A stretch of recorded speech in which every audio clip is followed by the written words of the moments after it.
bonsoir. Au sommaire de cette édition, le sommet des chefs d'État de la CEDEAO s'achève ce jeudi. Plusieurs sujets sont à l'ordre du jour, notamment les élections au Mali, en Guinée-Bissau, au Togo et en Guinée. Le président Alpha Condé participe activement à ce sommet. Le calme revient progressivement à Zérékouré après quelques jours d'affrontements à Conakry. Le CNT, les différentes confessions religieuses condamnent ces violences et invitent les différentes parties à la retenue. Les travaux de construction de la voirie urbaine de Conakry avancent selon le chronogramme fixé. L'entreprise brésilienne est à pied d'œuvre pour être dans le délai imparti, mais les difficultés sont signalées. Mesdames et messieurs, encore une fois, bonsoir. Merci de votre attention et bienvenue dans cette édition. Le sommet des chefs d'État de la CEDEAO à Abuja. La discussion portée sur l'organisation des élections au Mali et en Guinée-Bissau, mais également les prochaines consultations électorales en Guinée et au Togo. Salassi Keita est notre envoyé spécial.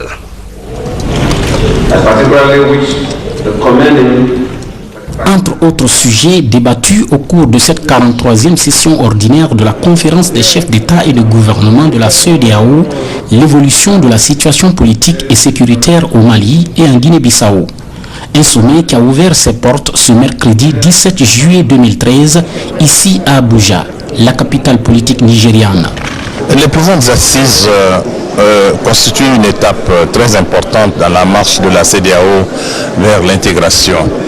D'importantes questions liées à l'architecture de paix et de sécurité en Afrique de l'Ouest ont été examinées, et notamment la question du Mali, de Guinée-Bissau, de même que les questions électorales en Guinée et au Togo. Sur toutes ces questions, on a été enregistré des avancées significatives.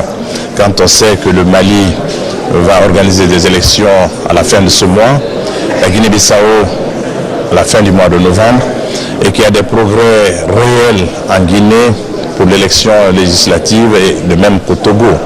Donc sur ces questions importantes sur l'architecture de paix et de sécurité, la conférence a pris note des nets progrès. L'intégration sous-régionale à travers le renforcement des relations de coopération économique, commerciale, culturelle, énergétique et infrastructurelle a été également évoquée par ces chefs d'État et de gouvernement de la CEDEAO au cours de cette 43e conférence.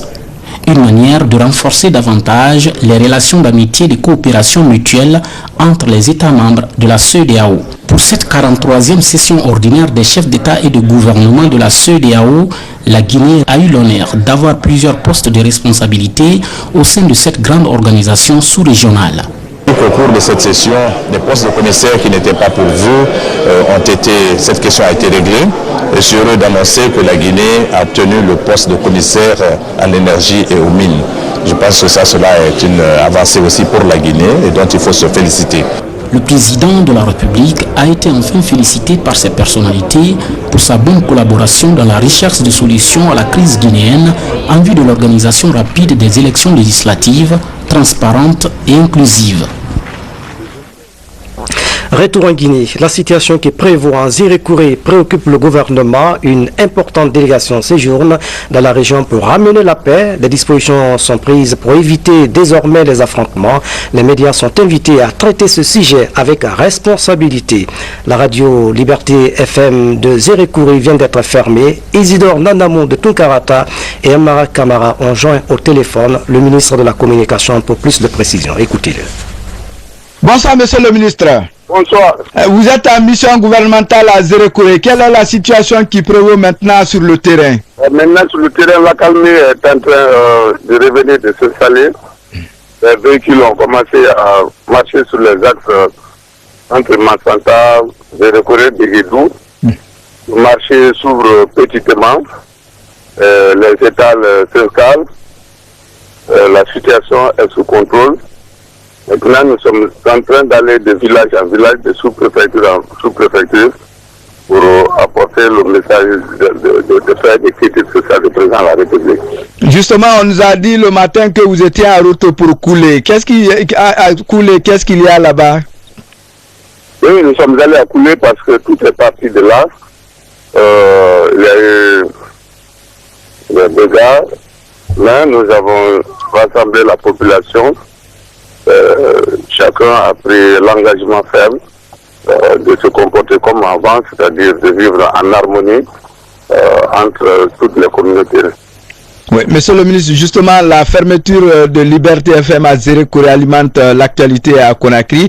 Qu'est-ce que vous reprochez exactement à cette station de radio pour le bonheur? Liberté FM a fait un mauvais traitement des informations. Lorsque je suis arrivé, toutes les structures politiques et administratives de comment un accord et de façon concordante, on dit le rôle qui était en train de jouer ces médias.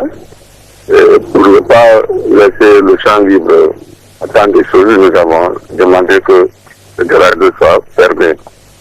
Nous avons mis en place un état d'urgence pour permettre de mettre la main, d'appréhender tout ce qui se produit avec des copies, avec des armes à feu.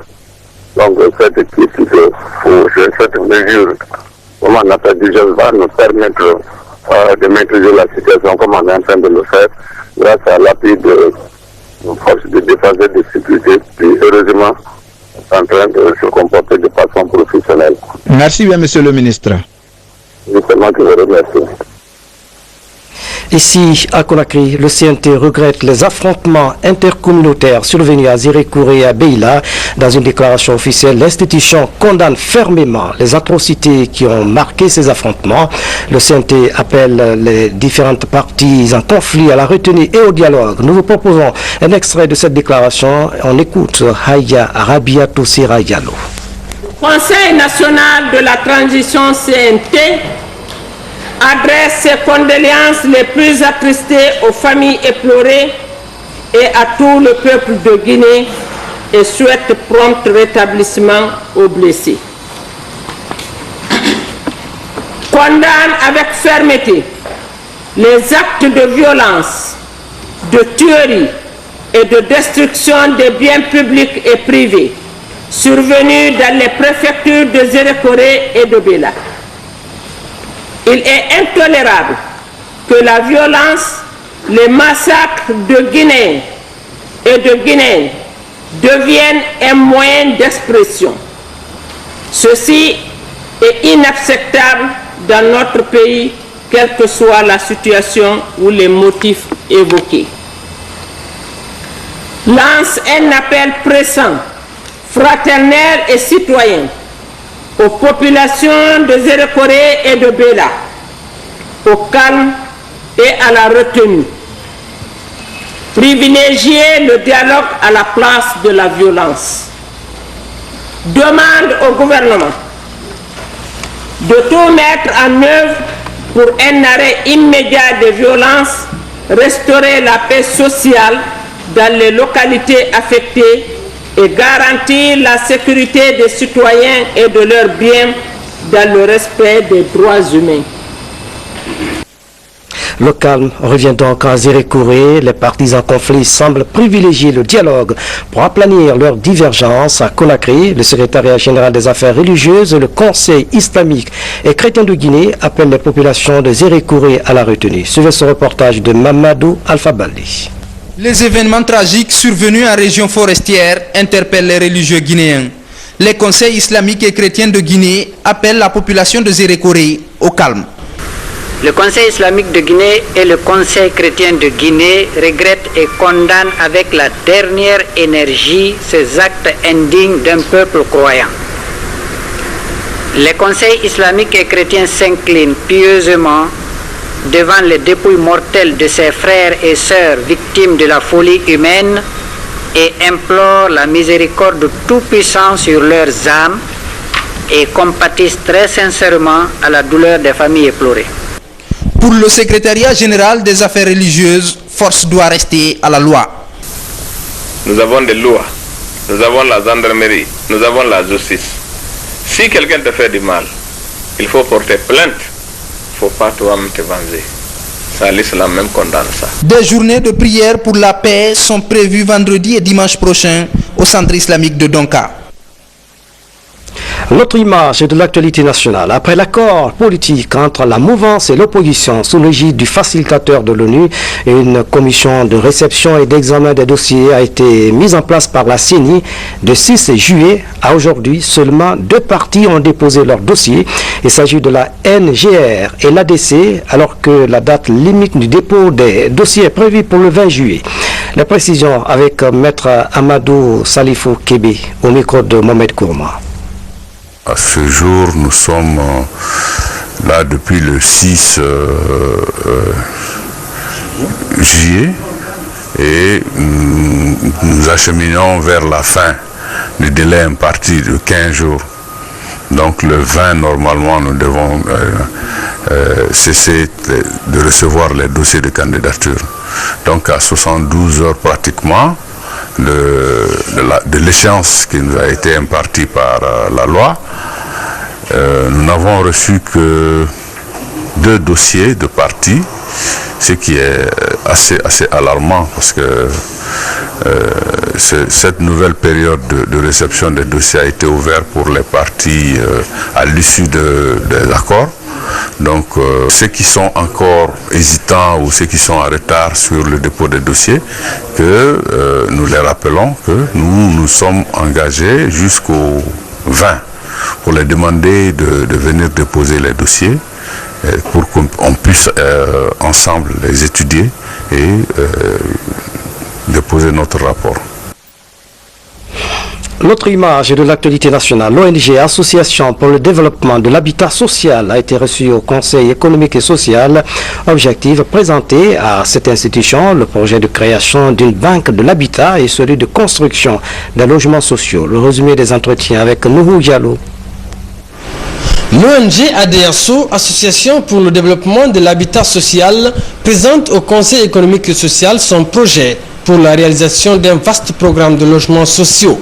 Quand nous parlons d'habitat social, quand nous parlons de développement de l'habitat, il vaudrait mieux aussi parler de l'institution de financement sans laquelle le logement social ne peut pas se développer. C'est pourquoi aujourd'hui il est important de parler de banque de l'habitat qui est un instrument de financement de l'habitat en général, mais surtout, si on veut aider le social, il faut les aider à mettre cette banque en place.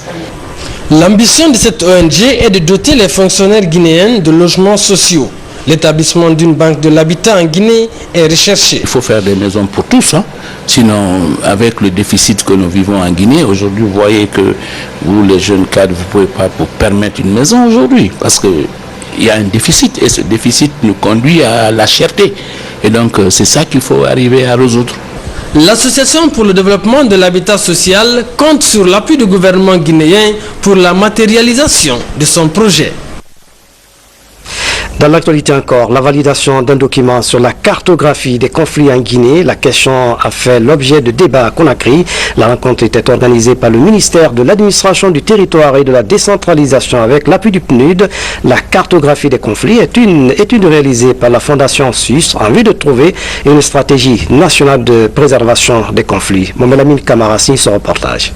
Le ministère de l'administration du territoire et de la décentralisation, en collaboration avec le programme des Nations Unies pour le développement, vient d'engager une réflexion sur la cartographie des conflits dans les 7 capitales régionales du pays. Une étude a été menée pour édifier les uns et les autres sur les catégories de conflits en Guinée. Bon, c'est une étude qui a été bien faite.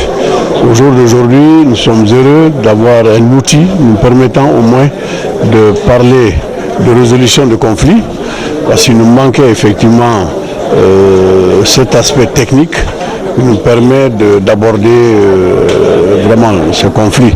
Au jour d'aujourd'hui, notre pays est même confronté à un conflit très grave en Guinée forestière, et nous pensons qu'avec l'aide de nos amis, le PNUD et d'autres personnes, nous pourrons peut-être aborder la résolution de ces conflits. Les défis de formulation des programmes de prévention de conflits résident fondamentalement dans l'identification de causes profondes de facteurs de conflit. Cette étude sur la cartographie des conflits en Guinée dénote de la volonté du gouvernement à préserver et gérer les conflits. C'est une opportunité qui nous a été offerte aujourd'hui par le ministère de l'administration du territoire et le PNUD pour qu'ensemble nous puissions analyser, élaborer et pour nous puissions évaluer cette cartographie de conflits. Ce document validé va servir d'outil à la réalisation d'une stratégie nationale de prévention et de gestion des conflits en Guinée. Un expert belge a animé ce jeudi une conférence sur l'approche participative de la formation. Les débats se sont déroulés à l'Institut supérieur des sciences de l'éducation ISEG. Xavier Rogier a partagé ses résultats de recherche avec les enseignants-chercheurs. Le reportage est signé de Francis Colli. Au moment où les autorités de l'enseignement supérieur et de la recherche scientifique se battent pour adapter la formation à l'emploi, les partenaires se lancent dans la qualification du système de formation en Guinée.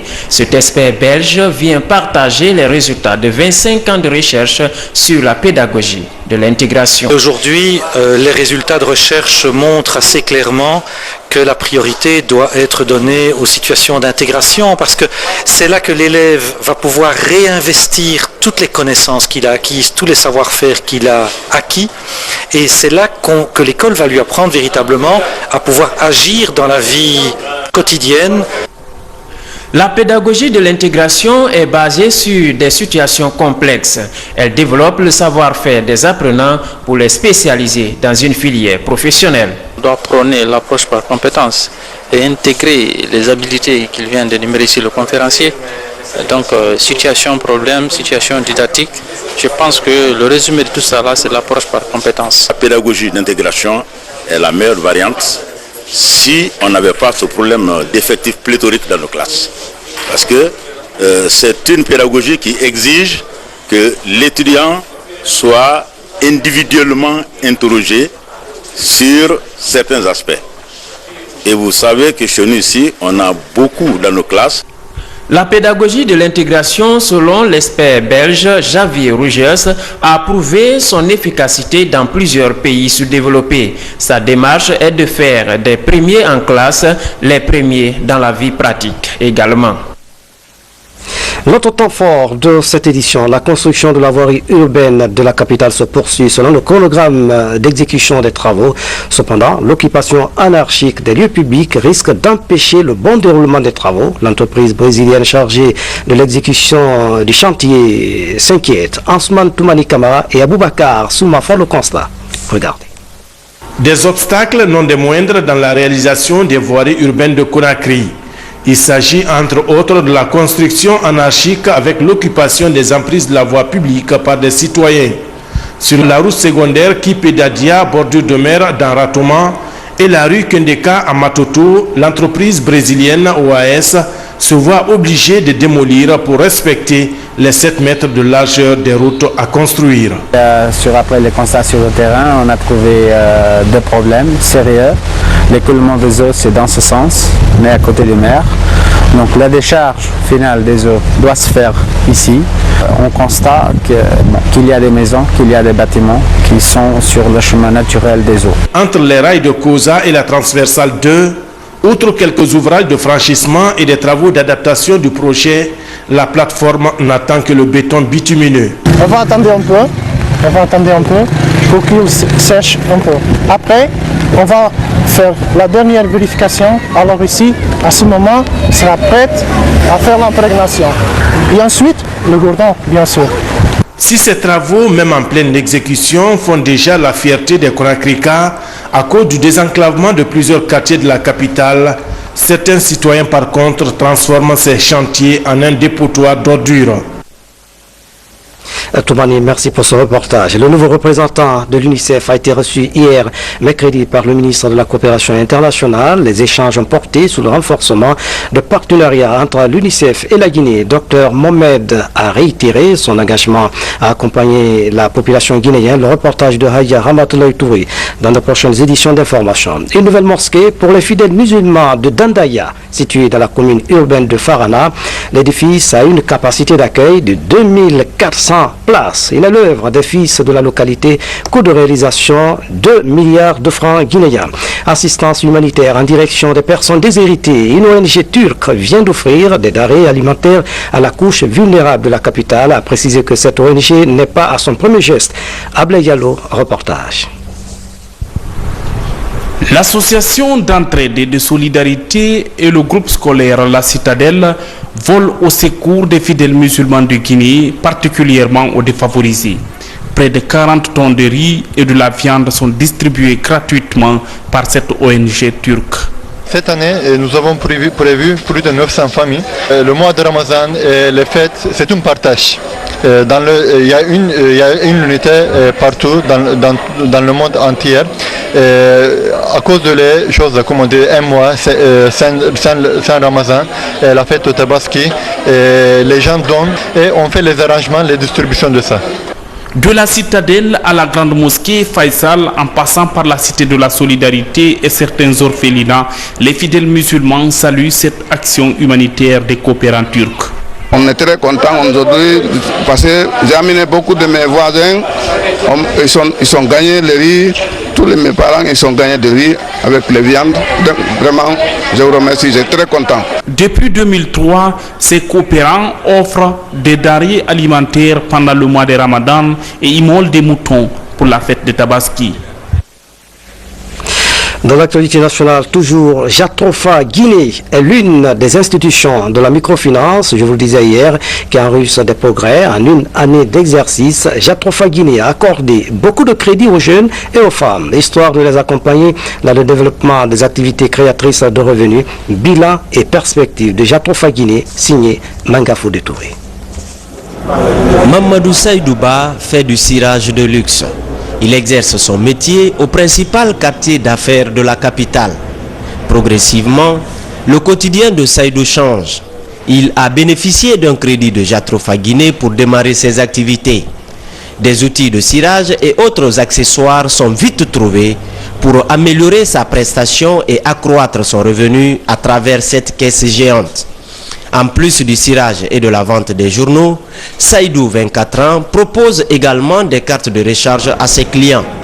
La facilité de remboursement dont bénéficie Mamadou Saïdou lui permet de se frotter les mains.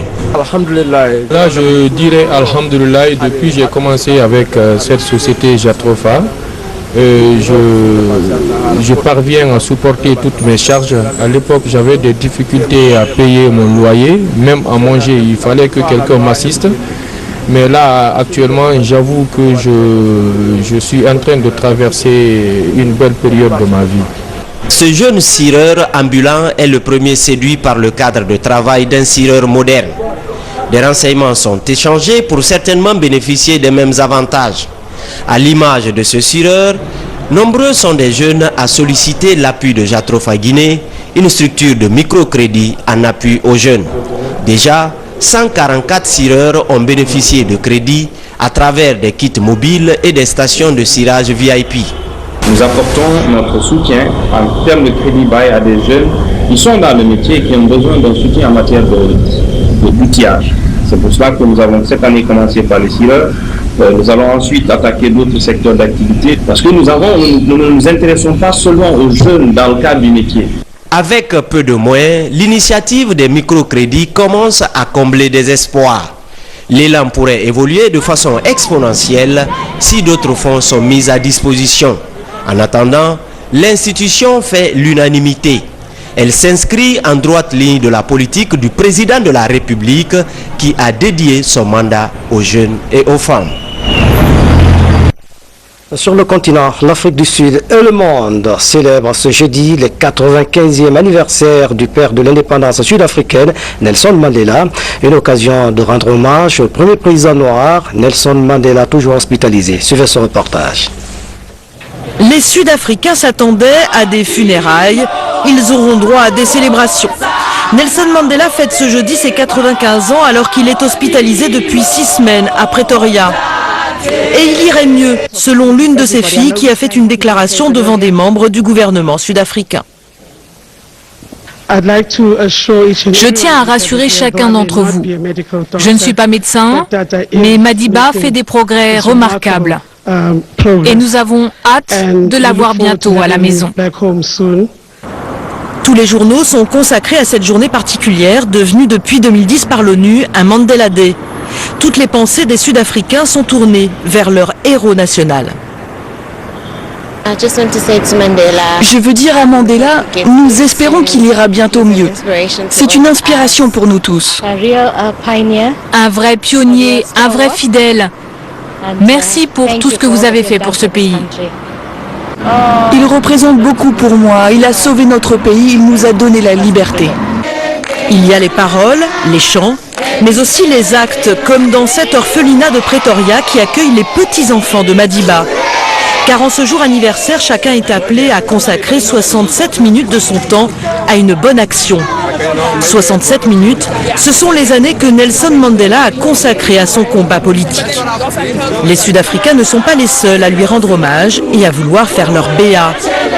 Dans un clip vidéo, des célébrités mondiales promettent de mettre la main à la pâte, comme le Dalai Lama, le milliardaire britannique Richard Branson ou encore l'ancien président américain Bill Clinton.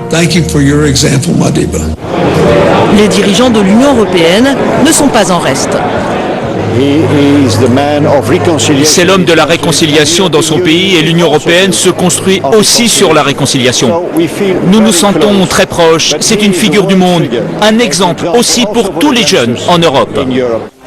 À Pretoria, la foule se presse à l'hôpital pour chanter et célébrer l'anniversaire de Nelson Mandela. Au nom de la réconciliation voulue par le héros de la lutte anti-apartheid, le président sud-africain Jacob Zuma a présidé une remise de logements sociaux à des nécessiteux, dont des familles blanches. Au Mali, un des candidats à l'élection présidentielle du 28 juillet a jeté l'éponge. Tibile Dramé évoque la mauvaise préparation des élections. Désormais, ils sont 27 candidats en lice. Reportage. C'est un coup de théâtre à 10 jours de la présidentielle malienne. Tibile Dramé, l'une des têtes d'affiche du scrutin, se retire de la course. Il dénonce de graves dysfonctionnements dans l'organisation de l'élection à Kidal. De vouloir maintenir l'élection au 28 juillet, c'est priver les populations maliennes de Kidal de leur droit constitutionnel de participer au choix du premier magistrat du pays. Les conditions de tenue de ce scrutin à Kidal sont loin d'être réunies. Kidal, fief des rebelles Touaregs, où l'armée malienne a fait son retour il y a quelques jours.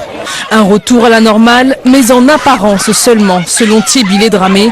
L'ex-candidat artisan des accords de paix entre Bamako et les rebelles pointe du doigt des listes électorales incomplètes et des cartes d'électeurs qui tardent à arriver. Dans sa ligne de mire, les autorités maliennes et Laurent Fabius, le chef de la diplomatie française, accusé d'avoir imposé à Bamako la date du 28 juillet. Certains de nos amis français vont trop loin, tout simplement.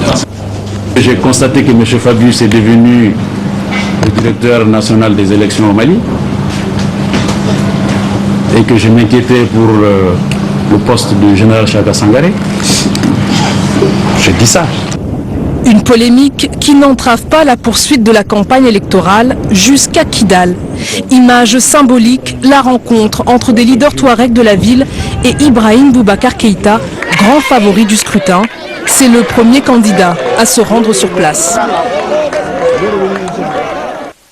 Ailleurs dans le monde, malgré les manifestations de grève en Grèce, l'Assemblée a voté la loi sur la réforme de la fonction publique. C'est le premier élément des nouvelles internationales sous forme de télégramme en images.